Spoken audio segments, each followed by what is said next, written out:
Resumido. Olá, eu sou o Bruno Natal, hoje é dia 25 de junho e no resumido número 269, a Autoridade de Saúde dos Estados Unidos alerta sobre malefícios das redes sociais. Enviar memes é sinal de carinho, freelas substituídos por robôs, filme com roteiro escrito por inteligência artificial é boicotado e muito mais. Vamos nessa, resumido.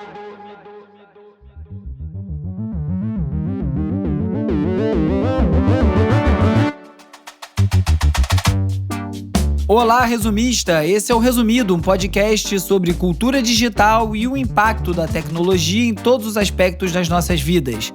Eu sei que você não gosta muito quando eu falo isso, dá pra ver no gráfico do programa. Algumas pessoas pulam, mas é muito importante falar sobre a campanha no catarse.me/resumido, em que os ouvintes ajudam esse programa a continuar existindo. Muito obrigado a todos que participam. Se você ainda não participa, não deixa de fazer isso. E você pode colaborar também através do Pix. A chave é o meu e-mail, brunonatal@resumido.cc. Ajude o Resumido a seguir adiante. Obrigado.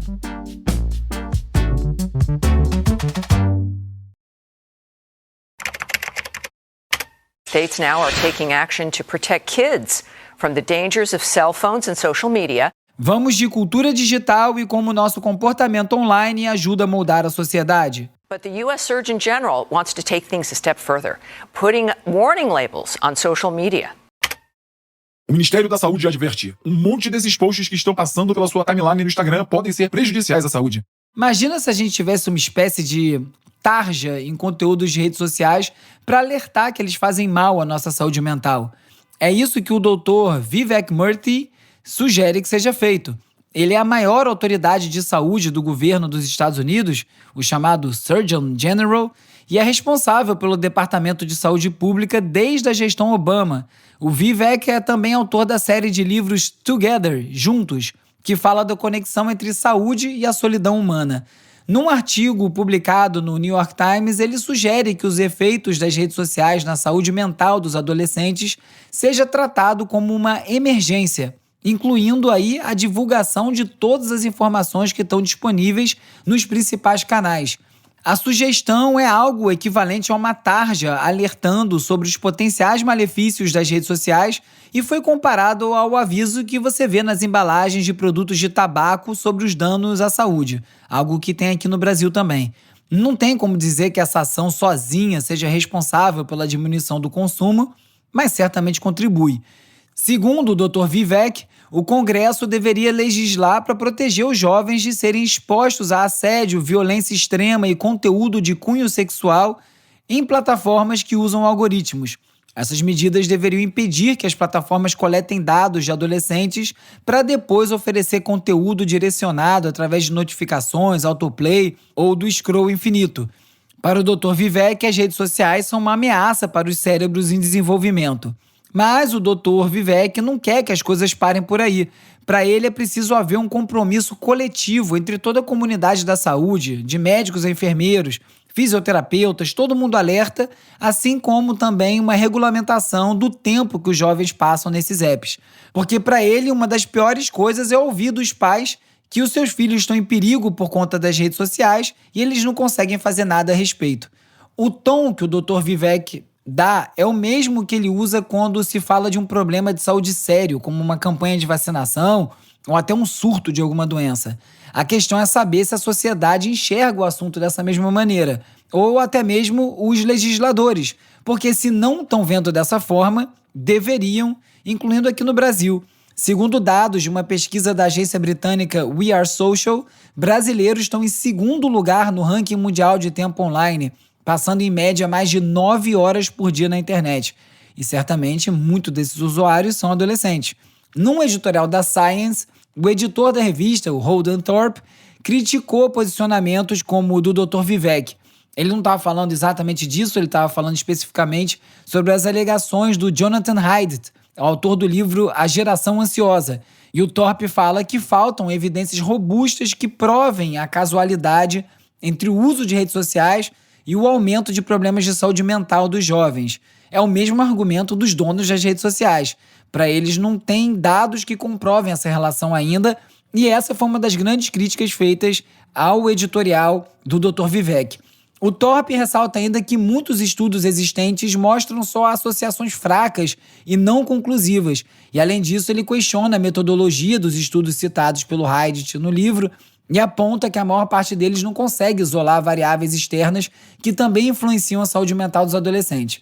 Ele sugere que a demonização das redes sociais sem uma base científica sólida pode desviar a atenção de outros fatores importantes que afetam o bem-estar dos jovens, o que é um bom ponto. Só que eu não iria tão longe a ponto de sugerir que está se fazendo muito barulho por nada, porque as impressões empíricas e os relatos estão aí. Ou você não se sente ansioso quando você entra no Instagram. E faltam mesmo estudos conclusivos, mas não custa lembrar que a gente está falando de uma novidade, que ainda não deu tempo de medir os efeitos com precisão. As redes sociais chegaram ontem no grande esquema das coisas, né? A gente acabou de entrar nessa era. E ainda assim não me parece uma má ideia alertar os jovens sobre os possíveis efeitos do uso contínuo das redes sociais.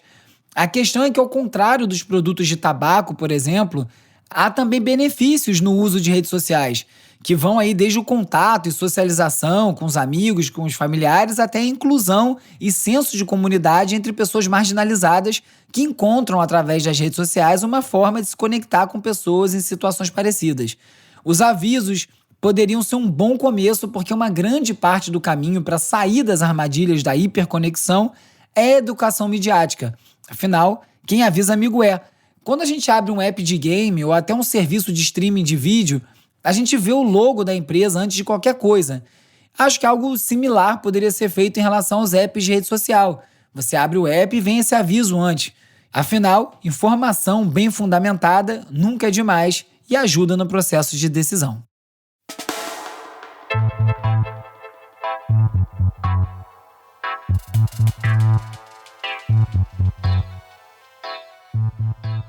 Você pode nunca ter ouvido falar em pebbling, mas certamente você é um adepto dessa prática muito comum entre os pinguins, que presenteiam seus pares com pedras e outras coisas que eles encontram por aí como uma forma de demonstrar afeto. No caso dos humanos, o nosso equivalente é enviar memes, links e vídeos para amigos e familiares. Inspirado pelos pinguins, o pebbling representa uma maneira de demonstrar cuidado e reforçar as conexões. Cada compartilhamento é uma forma de demonstrar que você está pensando no outro e quer compartilhar momentos de alegria. É uma expressão de carinho sincera. Então, valorize quem te envia memes. Grupos extremistas dos Estados Unidos estão explorando as capacidades da inteligência artificial para intensificar a disseminação de discurso de ódio e a radicalização online, um problema bem antigo já, né? Segundo um relatório do Middle East Media Research Institute, esses grupos estão desenvolvendo as suas próprias IAs para criar vídeos manipulados e outros conteúdos de propaganda. A velocidade da produção de conteúdo através de IA permite que os extremistas criem e espalhem materiais violentos e de ódio com mais eficiência e mais volume, o que comprova que a gente precisa urgentemente criar estratégias eficazes para conter esse tipo de viralização. Não são apenas os criminosos que investem em tecnologia para suas ações. Segundo o MIT Tech Review, a comunicação quântica promete revolucionar a segurança na transmissão de dados, através de métodos que tornam virtualmente impossível a interceptação de dados sem a detecção. Embora ainda existam desafios a serem superados, o avanço nessa área aponta para um futuro onde uma internet quântica vai poder oferecer uma alternativa mais segura para a comunicação de dados sensíveis. Não importa quando você nasceu, eventualmente você vai deixar de ser legal para ser visto como um velho sem graça pelos mais jovens. E é o que está acontecendo agora com os millennials, quem diria, que enfrentam uma pressão crescente para se manterem jovens e relevantes, intensificada pela vida nas redes sociais e constantemente explorada pelos profissionais de marketing. Segundo a Business Insider, essa geração está gastando mais em produtos de beleza e de moda para combater os sinais de envelhecimento do que as anteriores, mas a verdadeira solução pode estar em reavaliar as crenças sobre o envelhecimento e reconhecer os benefícios do crescimento pessoal. Tudo bem fazer aniversário, gente. Enquanto isso, a indústria capitaliza a ansiedade dos millennials, transformando a luta contra o envelhecimento num negócio lucrativo. O mundo online não dá conta de saciar todas as experiências e por isso a Netflix anunciou que vai abrir as primeiras Netflix Houses, em 2025 na Pensilvânia e em Dallas. Esses espaços imersivos vão oferecer atividades temáticas, lojas, restaurantes baseados nas franquias da Netflix, como Bridgerton, Stranger Things e Round 6. A iniciativa para engajar os fãs é inspirada nos parques da Disney, só que em versões menores e espalhadas pelos Estados Unidos. A Sony Group Corporation anunciou o desenvolvimento de um robô assistente para microcirurgias capaz de trocar automaticamente de instrumentos com um controle de alta precisão. O vídeo do protótipo mostra um robô fazendo uma sutura num grão de milho muito delicado, com um nível de acabamento impossível para um ser humano. Esse avanço busca resolver a escassez de profissionais, aliviando a carga de trabalho dos cirurgiões e promovendo serviços médicos avançados. O renomado linguista Noam Chomsky, de 95 anos, é mais uma vítima dos boatos online. Apesar de rumores e até obituários prematuros sobre a sua morte terem circulado nos últimos dias, ele continua vivo e, como é casado com uma brasileira, está internado em São Paulo. A confusão foi causada por obituários publicados pela Jacobin e pela The New Statesman, 2 veículos onde ele colabora, que não verificaram a veracidade das informações. Tomara que o Chomsky viva por muito mais tempo. It's very powerful technology. It can be used for amazing applications. You can say cure all disease. Agora é o momento de explorar as transformações causadas pelas inteligências artificiais. To the last question, the super intelligent AI that's out of control. Yeah, that'd be pretty bad. Ilya Sutskever, um dos cofundadores da OpenAI, que recentemente deixou a empresa e a direção do time de segurança, lançou uma nova empresa focada em inteligência artificial chamada Safe Superintelligence Inc. Mas ele não quer que seja só uma concorrente para a dona do ChatGPT. Segundo a reportagem da The Verge, como o nome sugere, o foco da Safe Superintelligence é desenvolver uma IA super inteligente e segura. Para o Ilya e para sua equipe, o problema mais crítico, tecnicamente falando, é garantir a segurança no uso das IA, ao mesmo tempo em que a tecnologia avança e ganha novas funções. Conciliar esses dois mundos não é uma tarefa fácil.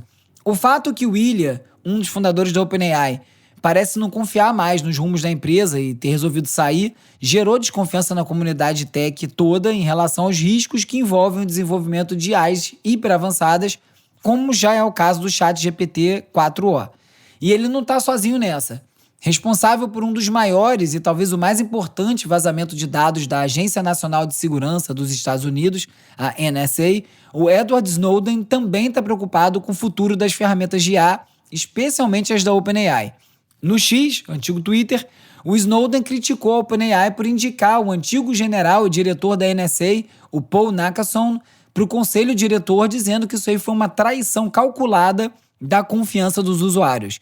O Snowden e outros especialistas em segurança digital acreditam que esse é um movimento da OpenAI em direção a um futuro digital mais vigiado e pouco privado e que, a partir de agora, nas palavras do Snowden, estão todos avisados. Antes de deixar a NSA, para onde ele foi indicado pelo então presidente dos Estados Unidos, Donald Trump, o Nakasone escreveu um artigo defendendo a renovação da seção 702 da Lei de Vigilância de Inteligência Estrangeira, que basicamente permite uma vigilância constante e foi reautorizada pelo Congresso dos Estados Unidos em abril. Com as recentes saídas do Ilya Sutskever e também de Jan Lake, que disse que a cultura de segurança e os processos na OpenAI têm sido deixados de lado em prol de produtos reluzentes, além da dissolução do time de segurança, com a chegada do Nakasone é bom tomar cuidado com tudo que a OpenAI fale sobre segurança de dados e informações.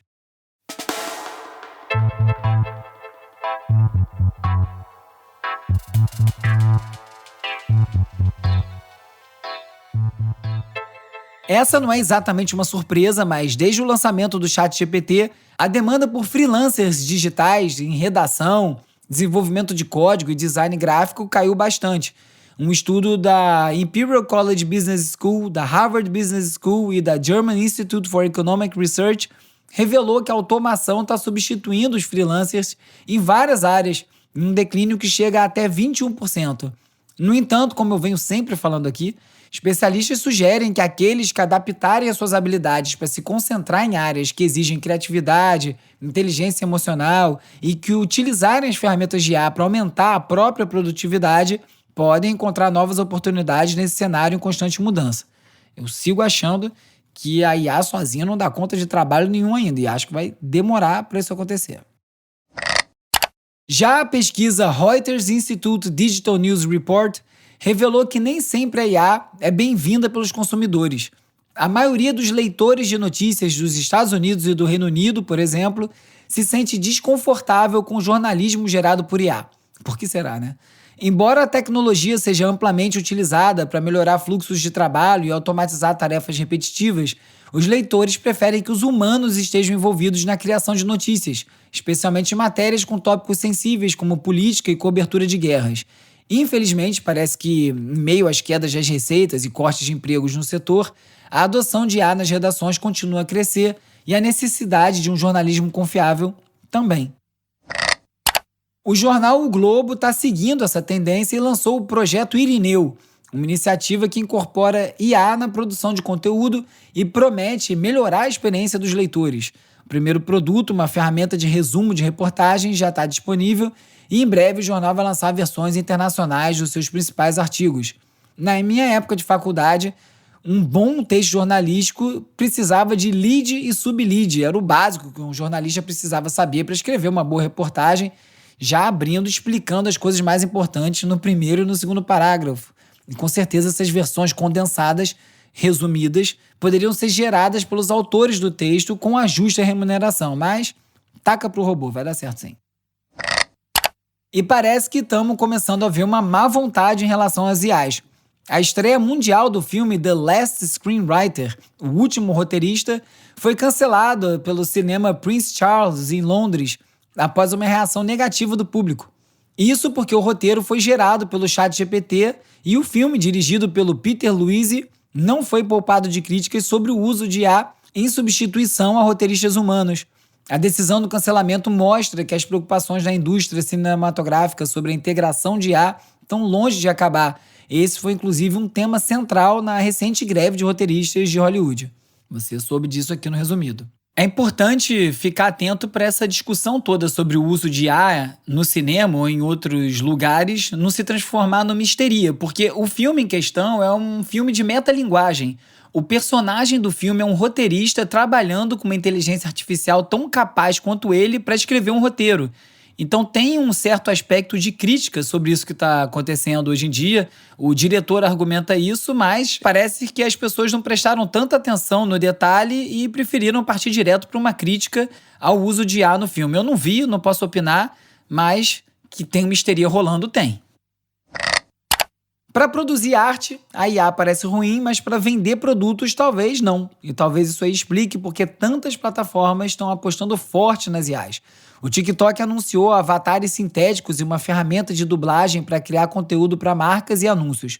O Custom Avatars e o Stock Avatars vão permitir que os criadores e as empresas alcancem audiências globais com avatares humanizados e poliglotas. A ferramenta AI Dubbing vai facilitar a tradução do conteúdo para 10 idiomas.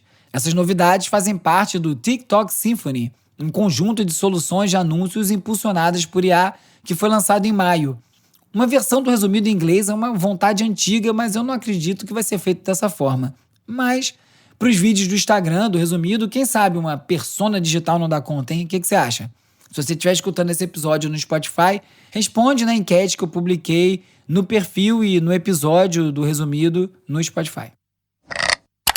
2 professores de filosofia, o John Kang e o Clancy Martin, desenvolveram um aplicativo que utiliza IA para ajudar os leitores a entender textos clássicos. Eles estão convidando autores renomados, como a Margaret Atwood e o John Banville, a venderem as suas vozes e comentários para que o aplicativo transforme esses intelectuais em chatbots, proporcionando uma experiência de leitura mais rica e acessível. A iniciativa, nascida de uma colaboração com o empresário John Dubuque, quer democratizar o acesso à filosofia e à literatura clássica, tornando isso tudo mais envolvente para o público. A edição atual do Casa Cor São Paulo integrou IA em 3 projetos. Na ocupação Terreiro, a IA foi utilizada para criar representações visuais de figuras negras simbólicas. No projeto Acalanto e Encontros, a IA transformou músicas indígenas em padrões de design.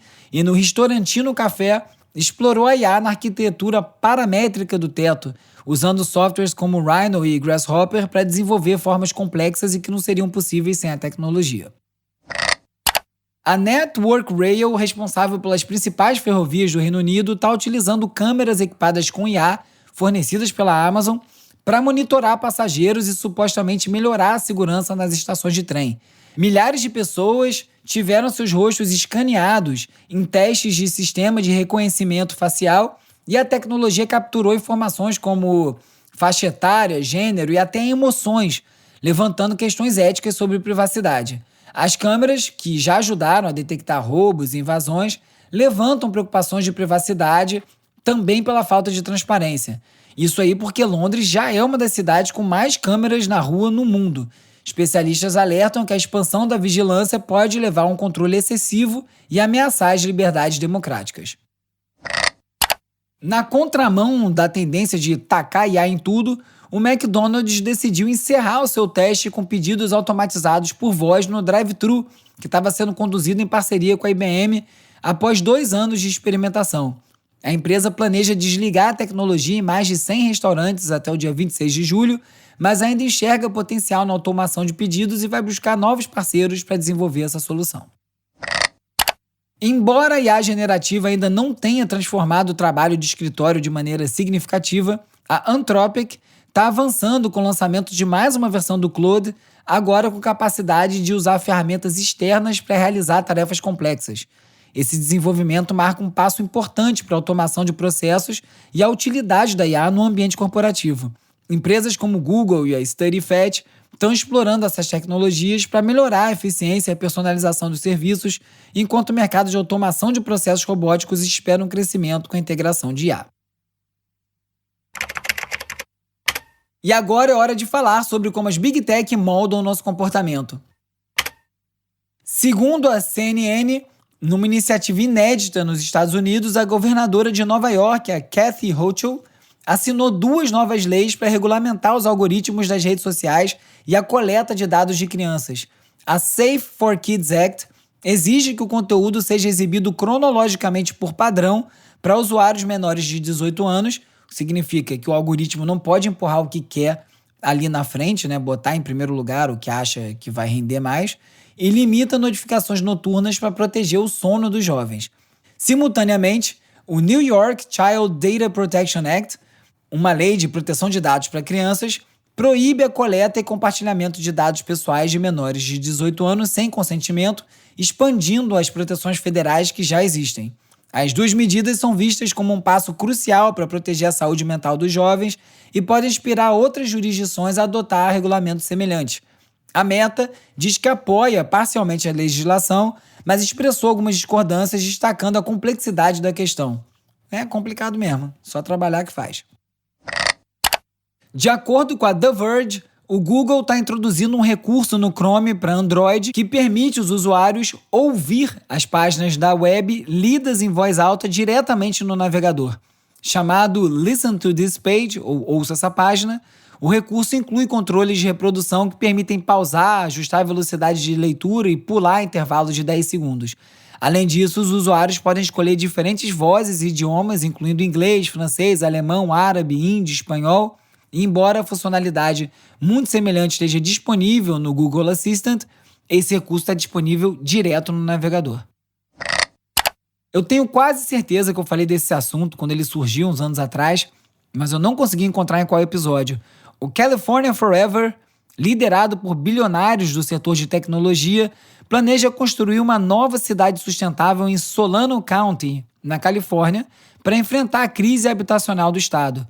Liderada pela Flannery Associates e pelo CEO Ian Shamik, a iniciativa promete criar 160 mil casas acessíveis e uma infraestrutura sustentável.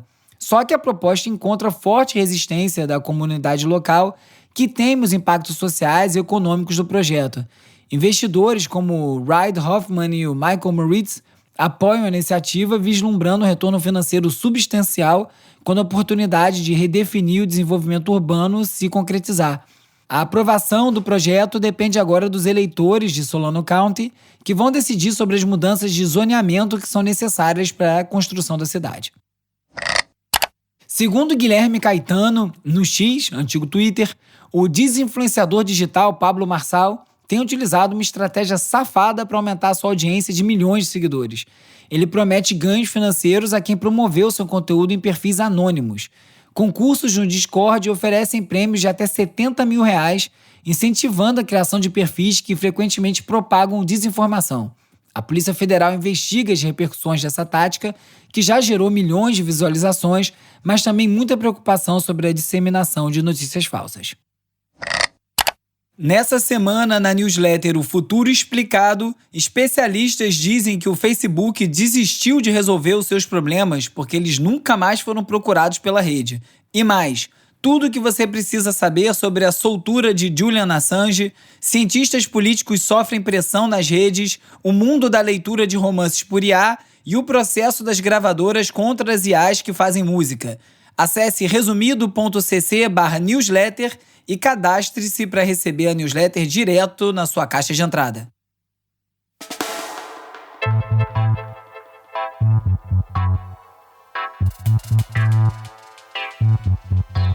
Acompanhe o Resumido também nas redes sociais, @resumido.podcast no Instagram, no TikTok, no Threads, youtube.com/resumido e também o @urbe, o RBE, no Twitter.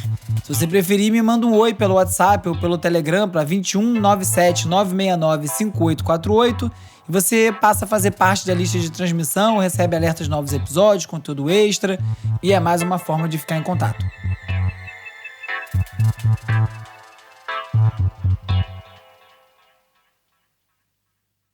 Salve, salve, galera! Me chamaram aqui para dar um depoimento não, agradecimento em vídeo pro skate. Hora de relaxar com as dicas de ver, ler e ouvir.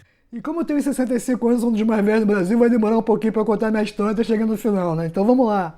Cezinha Chaves foi um pioneiro do skate no Brasil, muito conhecido principalmente pelos programas de TV clássicos dos anos 80 e 90, como Vibração e On Back, que mostravam tudo sobre o skate, entrevistavam os atletas, numa época que essa informação era muito difícil de chegar aqui. Lembrando da influência que ele teve na minha adolescência, percebi que o Cezinha Chaves foi um proto-influenciador digital, né? Quando um só sujeito conseguia trazer uma cultura inteira numa mochila, com uma câmera e distribuir aqui e criar uma cena inteira. Valeu pelas aulas, pelas dicas de música e por tanto conhecimento. Valeu, Cezinha.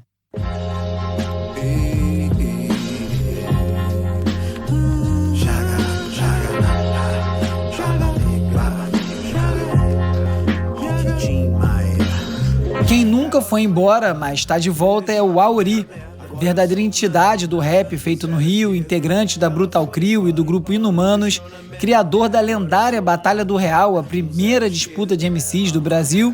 Ele tá com um disco novo na área. O Pirata e o Jaganata é uma parceria com o produtor Barba Negra de São Paulo. São 10 faixas com a destreza das rimas do Auri e os beats do Barba Negra. E falando em lenda, uma das faixas, chamada Aos Mestres, presta uma homenagem ao baterista Ivan Conte, o grande mamão do Azimuth, que morreu no ano passado, aos 76 anos.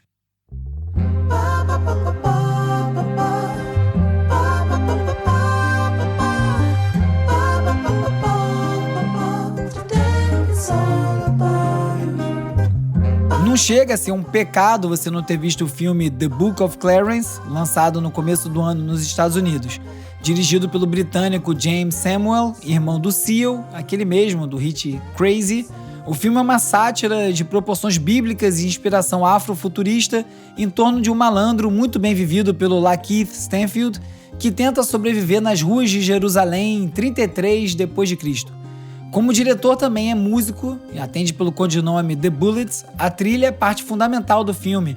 São 11 faixas de beats contemporâneos entre hip hop, soul, reggae, afrobeat, que reúnem Kid Cudi, Doja Cat, D'Angelo, Jay-Z, que é produtor do filme, e Lil Wayne.